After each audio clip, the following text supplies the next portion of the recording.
Assalamualaikum warahmatullahi wabarakatuh.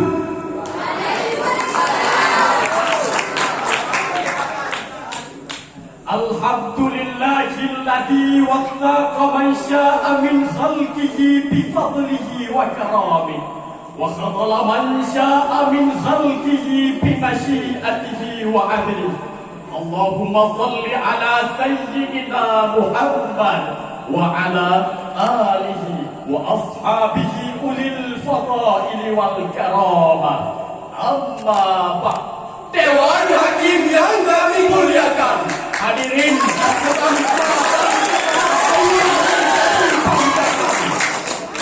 laporan Badan Nasional Penanggulangan Bencana mencatat ada 2032 bencana alam di Indonesia pada tahun 2022. Kemudian di tahun 2023 bertambah sebanyak 332 kasus. Berbagai peristiwa duka di tengah wabah corona terus menjangkiti Indonesia. Sejumlah bencana alam yang merenggut korban jiwa di berbagai daerah menambah duka bagi bangsa Indonesia. Peristiwa longsor di Sumedang, Jawa Barat, banjir bandang di Kalimantan Selatan, gempa bumi di Sulawesi Barat, hingga erupsi di Jawa Timur. Berbagai bencana non alam seperti kegagalan teknologi dan industri, konflik sosial, teror dan intimidasi. Bahkan pandemi masih saja menghantui bumi kita hingga saat ini. waspada virus Hendra sudah menggila.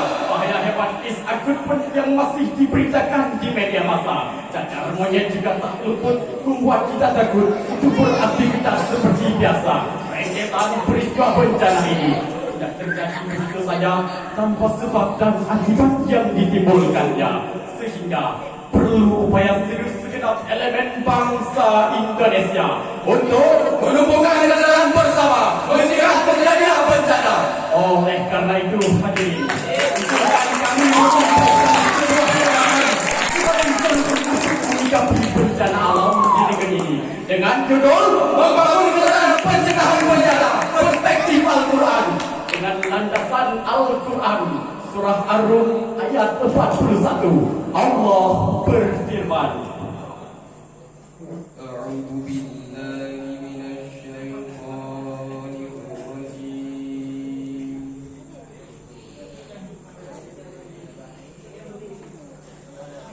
Bismillahirrahmanirrahim.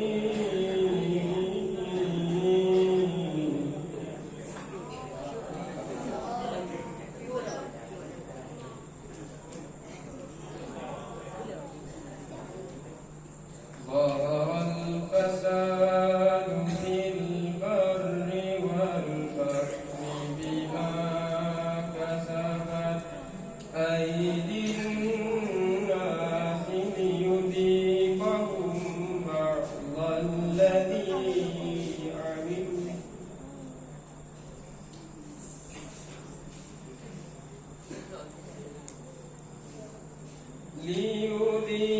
ليذيقهم بعض الذي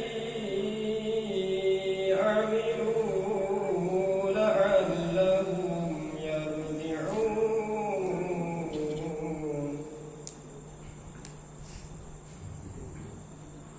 Aku berlindung kepada Allah syaitan yang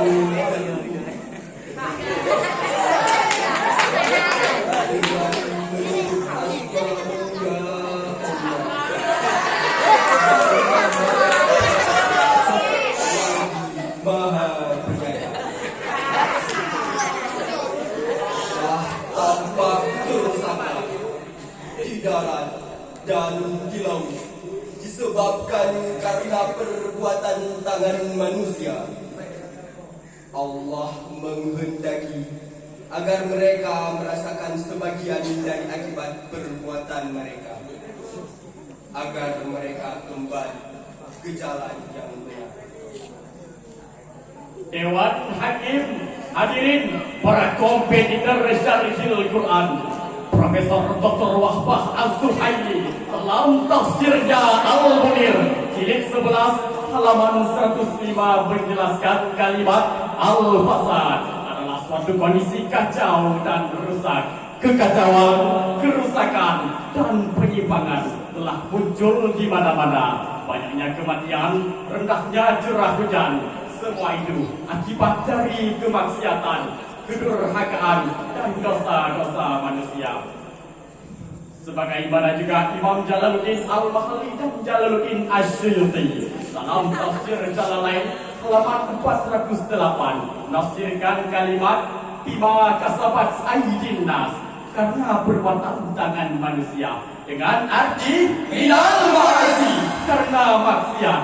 Hal itu supaya Allah Subhanahu wa taala merasakan kepada mereka atas segala perbuatan mereka sebagai hukuman, dan menafsirkan kalimat la'allakum yarja'un, agar mereka kembali. Maksudnya adalah supaya mereka bertaubat dari perbuatan-perbuatan maksiat. Dewan Hakim hadirin, para kompetitor syarhil Quran, secara eksplisit ayat ini memberi penegasan kepada kita semua bahwa kerusakan yang terjadi di alam semesta tidak terlepas dari aktivitas manusia yang melampaui batas. Perbuatan melampaui batas ini terlihat dari bagaimana manusia memperlakukan semesta. Pengerukan sumber daya alam secara besar-besaran dilakukan manusia demi akumulasi kekayaan segelintir orang saja, dan menyebabkan bumi ini rusak binasa. Kerusakan ini membuat alam kehilangan fungsinya untuk mencegah terjadinya bencana seperti banjir yang datang tiba-tiba dan tanah longsor. Banyak kasus mega proyek minyak tambang dan emas permata yang tidak mendapatkan izin warga akhirnya mulus di tangan penguasa dengan dalih pemulihan ekonomi bangsa, bahkan sampai mengeksploitasi tanah rakyat jelata, tempat mereka menyambung hidup bersama keluarga tanpa ganti rugi yang selayaknya. Digusur paksa hingga tak tahu harus kemana. Sungguh sedih terasa. Maka jangan heran jika bencana datang bertubi-tubi, tanpa bukan hanya alam sudah digerabati, tapi ada mata tangan ilahi yang mengawasi. Mungkin saja kita tidak sadar kalau radar langit ternyata lebih sadar dari semesta bumi. Petir menyambar, Badai penghias, lahar menyembuh, apa panas mengadak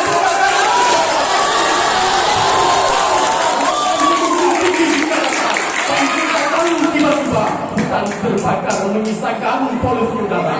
Masyarakat terpisah-pisah. Tak siapa yang peduli dengan ini. Bencana seakan tak kunjung berhenti di bumi pertiwi. Hadirin, percayalah, murka Allah. tolonglah tangan kita sendiri. Maka hentikan penebangan hutan secara liar tanpa reboisasi. Jangan ada lagi penguasa zalim yang membiarkan korporasi merusak bumi ini hanya untuk memperdaya diri. Karena kezaliman seperti inilah yang mendatangkan bencana. Dewan Hakim hadirin, seitikat seakidah yang kami muliakan, Imam Al-Qurtubi dalam tafsir Al-Jami'ul Ahkamil Quran jilid 11 halaman 148 sampai dengan 149 menafsirkan kalimat bima wasyakum minal adalah memulai menciptakan kamu dari tanah dan memberi perintah untuk memakmurkannya. Mari kita introspeksi diri dan menghindari segala bentuk keserakahan, perbuatan dosa, dan kemaksiatan. Kemudian wasta'markum fiha, maksudnya adalah menjadikan kamu sebagian orang yang akan memakmurkan dan menghuninya. Bahkan Sayyidina Zaid bin Aslam dalam tafsir Al-Qurtubi mengatakan bahwa wasta'markum fiha memiliki makna perintah untuk memakmurkan bumi ini dengan membangun tempat tinggal dan menanam pepohonan.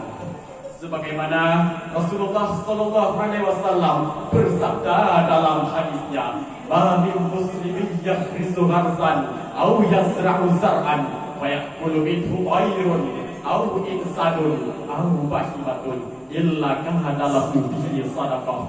Seorang muslim tidaklah menanam sebatang pohon atau menabur benih ke tanah, datang burung, manusia atau binatang makan sebagian daripadanya, melainkan apa yang dimakan itu adalah sedekahnya.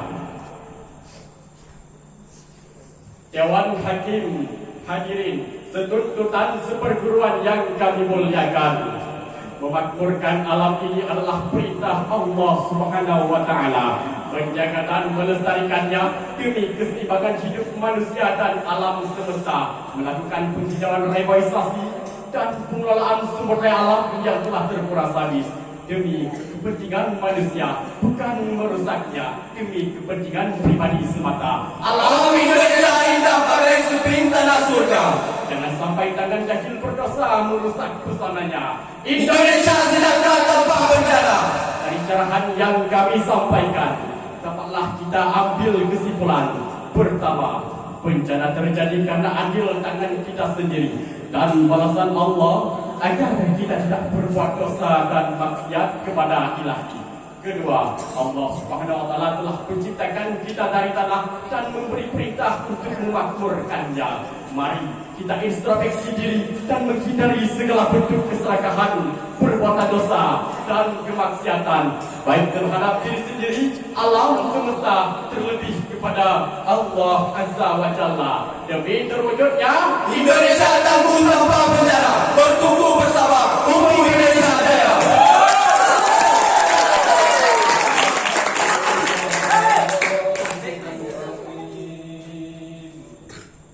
Maha benar Allah. Wabillahi taufiq wal hidayah. Wassalamualaikum warahmatullahi wabarakatuh. Waalaikumsalam warahmatullahi wabarakatuh.